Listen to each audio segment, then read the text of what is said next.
Hey guys, welcome back to Wordwise. On this week's episode, we do part 2 of our Tahitian road trip. Literally meaning Little Tahiti, Tahiti Iti is a dormant volcano linked to the larger Tahiti Nui by a small isthmus on which sits the town of Teahupo'o. The area features pristine beaches lining the mountainous interior, and honestly, it was one of my favorite stops on this whole trip.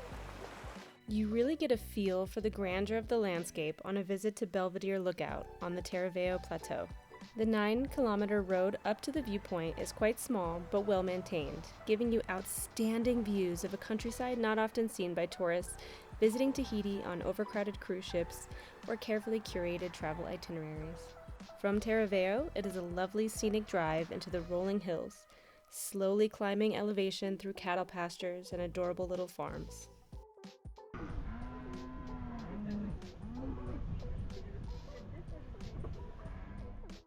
After meandering up the mountainside, you find the most epic view of the landscape.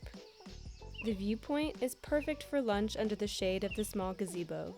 Grazing horses roam the hillside as birds sing gently in the sunshine.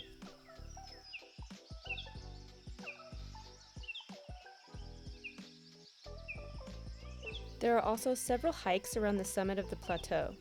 The Arboretum du Plateau Teahupo'o is carved out of the mountainside and offers visitors a glimpse at the diverse flora and fauna of the region.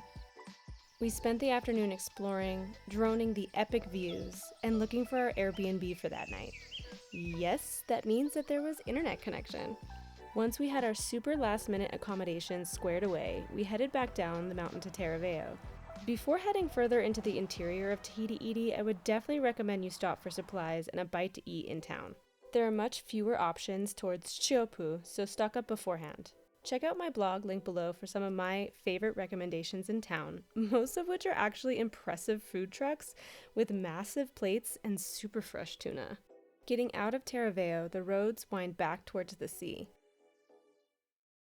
Make sure to stop at Plage de Maui, a beach with soft white sand and crystal clear water. It's right off the road, so parking is easy. Again, all GPS coordinates will always be linked down in my blog listed below.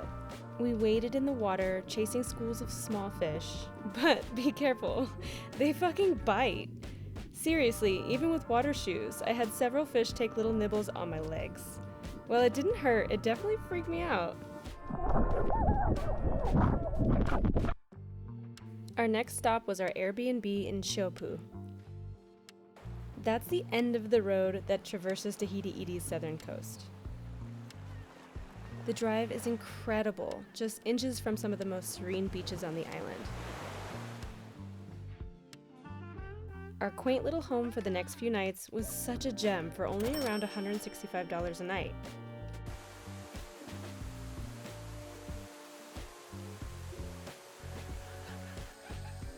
Tucked away into the jungle, the property had its own waterfalls and small streams, populated by large freshwater eels.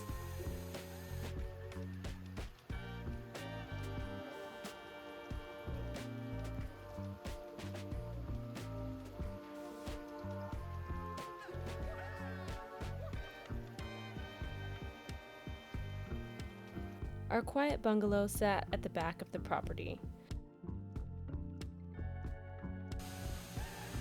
The waterfall's over there, cute little porch, well-equipped kitchen, lots of storage, cute bedroom, and a bathroom, with views of the waterfall just feet away from our kitchen window. I mean, look at this place. It's freaking adorable. It was so nice to just sit out with the windows open and listen to the waterfall.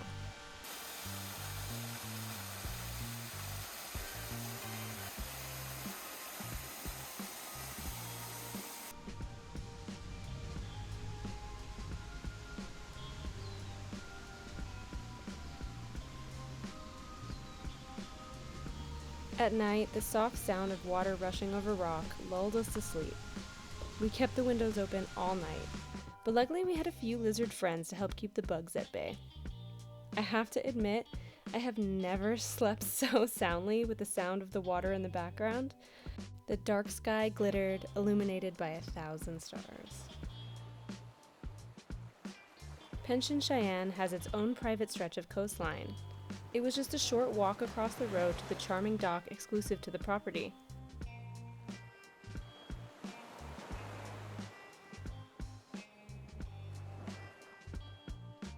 It was so nice to relax under the cool shade of the palm trees. There was even an additional part of the property that would be super cool to rent if you had a larger party than us. There was a spot like right on the beach with several bedrooms.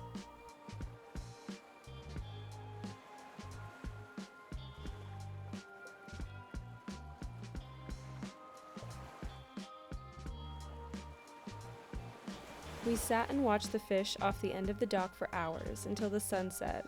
And what a beautiful sunset it was.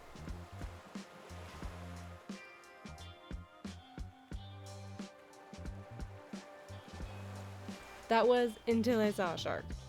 Blacktip reef sharks are native to French Polynesia and often lurk in the shallow waters of the lagoons surrounding the islands.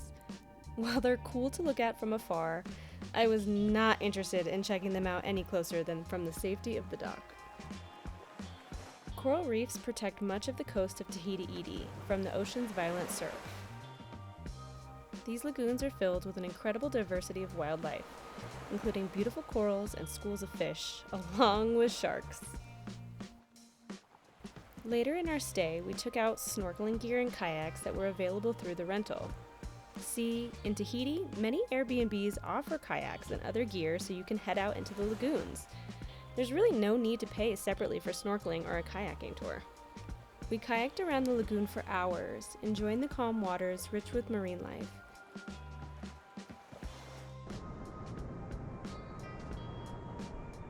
We even found a sandy, shallow spot far from the coast to jump in the water and relax on the lagoon's edge. It's really nice to see the corals so healthy in this area, and I really enjoyed snorkeling here. I was just always on the lookout for sharks. Oh my god, always. In the lagoon sits a pearl farm where they harvest some of Tahiti's finest natural pearls. While we did not have the time, the Tahiti Pearl Farm offers exciting excursions where you can dive for your own pearls. I'll leave all their info in my blog for those who book a little bit more in advance than our last minute planning, because it sounds like so much fun. Heading back to the private beach was so surreal. It was really a beautiful afternoon, and it cost us nothing because everything was included in our stay already. Airbnbs are definitely the way to go in Tahiti. Our last stop was what locals fondly call the end of the world, the famous beaches of Teahupo'o. Here is PK0, the very lowest of Tahiti's numbered beaches, where the road ends. It definitely has a more chill, rugged vibe than the overcrowded tourist beaches just outside of Papeete. It is about 18 kilometers from Teahupo'o down a windy road that flanks the ocean. While it is accessible by public transport, we saw signs for lines 23 and 30B. It's far more advisable to drive. The beach has a small parking lot with an attendant. The river dumps out into the ocean, bringing fresh water from the Jurassic Mountains of Tahiti's interior. Look it, he's like, alright, cool. Got a little cool down, drink of water. I'm out. Over the centuries, the river has slowly eroded the coral reefs that encircle the area, creating a break in the lagoon that ushers in the Pacific's violent waves. In fact, this beach is one of the world's most famous surf spots, known for its barrel wave that can reach up to 12 feet. The best time to surf is from May to August, and Tahiti sponsors the Tahiti Pro every summer, bringing some of the top names in surfing to the region for an impressive contest. This region is so remote that there are some villages without road access at all. Just after the bridge, there are adorable accommodations that are not accessible by car. You have to walk in or take one of the water taxis, making this truly one of the most magical off-grid spots to stay in Tahiti.